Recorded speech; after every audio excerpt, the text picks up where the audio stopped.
Mr. President, Johannes Petra from Austrian National Television. How are you? You once said that you would end the Ukraine war in 24 hours. You later said you said that sarcastically. Well, of course it was sarcastic. But you've now been in office for 5 months and 5 days. Why have you not been able to end the Ukraine war? Because it's more difficult than people would have any idea.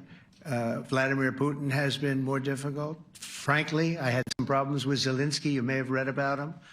And it's been more difficult than other wars. I mean, look, we just ended a war in 12 days that was simmering for 30 years, frankly.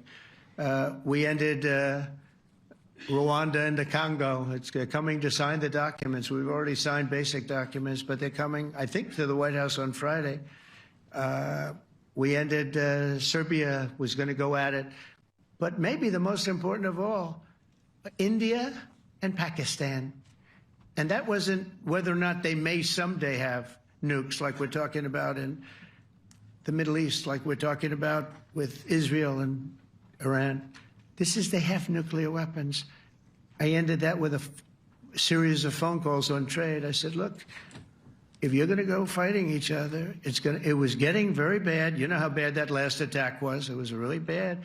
If you're going to go fighting each other, we're not doing any trade deal. No, no, no, you have to do a trade deal. I said, we're not doing any trade deal.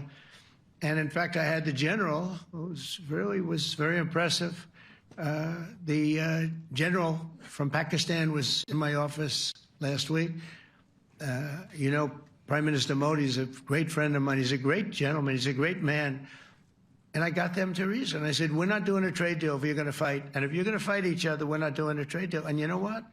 They said, no, I want to do the trade deal. We stopped the nuclear war. Go ahead.